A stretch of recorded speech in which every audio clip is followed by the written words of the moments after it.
Forbes, wife of seriously injured worker Lauren Forbes. Hopefully this will be the last video for part 5 for permanent functional awards and disabilities pension. So let's kind of carry on from where I was at, and hopefully I can sum this all up. So what you also get, as I showed you earlier, is the all the reports that you get from your attending ATF doctor from WorkSafeBC. And so what we're going to do is we're just going to skip right on to the new one that Lauren went to in April. It says the review is dependent on information supplied as well as interview with client. The history remains the same as previous DAMA demonstrated in December.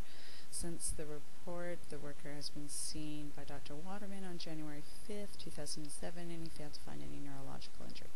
Okay, so on April 3rd, 2007, Mr. Forbes attended Vancouver Pain Clinic, which is Orion, and attended to May 18th. It is his impression that he did not benefit to any degree from his time spent at the pain clinic. No shit. It was a torture program. That's another video. Mr. Forbes describes a lot of pain experienced over both of his upper limbs and the shoulders down. More specifically, his pain is centered on the right elbow, radiating down over the right forearm. His pain is continuous and burning like road rash, and is experienced primarily in the palms and the entirety of the right forearm. Relief is attained by use of narcotics, namely Percocet. He receives 720 Percocet every 6 weeks. His daily use is variable. So, these are just kind of the things that, the doctor's summing up. He no longer drives. Has his license been revoked? Okay, so the observation from Dr. Bland, was that he presents with some pain behavior but was cooperative in all aspects. He refused to shake hands using his right hand but offered his left. It was a really big issue for Dr. Bland back in December that Lauren didn't shake his hand. Okay, so try and do this. You've got a screw in the arm there, so your arm is locked pretty much at the 90. Trying to extend your hand to shake it, considering Lauren is right hand predominant. It hurts. He can't shake hands. He shakes hands to be now like rather femininely, especially with the left one. It looks funny. And just goes on to say that he's got tenderness, and then we'll get into the measurements of the whole thing. So there we go. I'll just give you kind of a bit of an overview there. Sorry, pardon me. There we go. So, poop. So what you get there is your range of motion, and different things like that, right? Bunch of jargon I don't understand at all. So he goes on to the neuromuscular. It was difficult to test his strength against resistance, as there was some pain inhibition. He appears to have weak hand grip on the right, and radial deviation or ulnar deviation or wrist flexation extension against resistance on the right were judged to be reduced, but again made difficult to judge secondary to the pain. So so of course it goes on to just explain where Lauren's sore and tender, and then other clinical findings. So not really much to this whole thing, just redoing some measurements and stuff, and that's pretty much the gist of the April report. Range of movement plus additional factors have been considered in this impairment examination. Based on today's clinical presentation, it is my medical opinion that the recorded measurements can be considered as reasonably representing the worker's current capabilities. So that's that. And those reports from your attending person that you see with disabilities. So we go all into the pension and calculation sheet. Now this is where it breaks down everything and shows you where your money's going, or where for certain disabilities and stuff are. But what I want to show you here, which is important, is we're going to go on to the retroactive payment summary. Down at the bottom there, oh pardon me, the retroactive payment summary. So it says right there, retroactive award month amount, recoveries, first payment amount, and retroactive retirement benefit. Well, let me just... So there we are, $12,858.79, retroactive payment details for functional loss, recoveries. They're recovering their money, you know, because apparently it was Lauren's idea to go to all these places to sit around on his ass and do absolutely fucking nothing.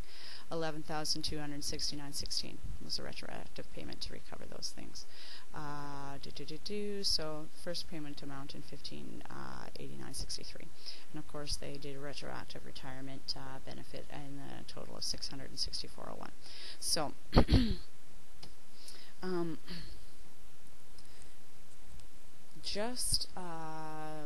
that's what I want to talk about, really, is where kind of all of this long-windedness sums up to. David Anderson expressing, you know, how through investments they're making money, and it's all great at workers' compensation and WorkSafeBC. You know, raking in the dineros, fucking over the injured worker. It was not... they don't tell injured workers, you know, that you have to repay this money. Is that not what the employer pays into? I mean, I can show you, you know, a tremendous amount of rehab payments. So Lauren had to pay back the $11,000 that apparently his employer was paying anyways during the premiums and their rates and stuff like that. So Lauren paid back the money.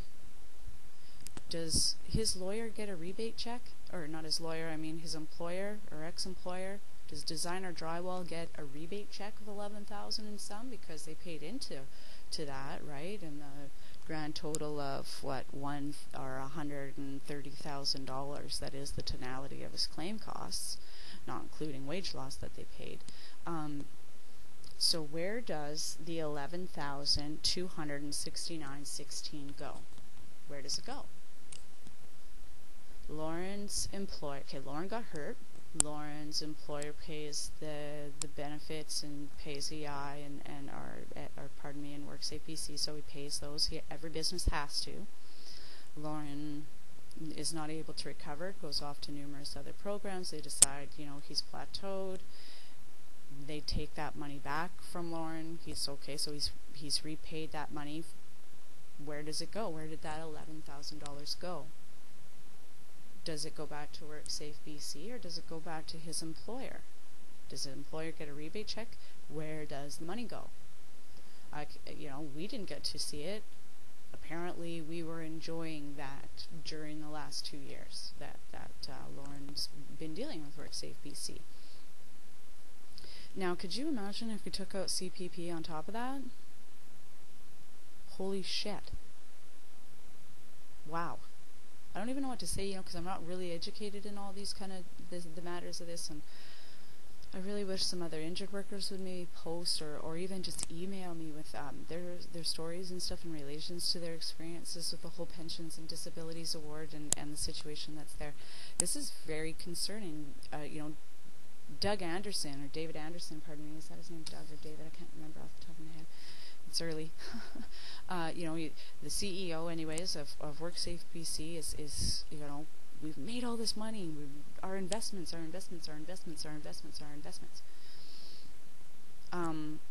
No mention of taking thousands of millions, probably millions of dollars away from injured workers.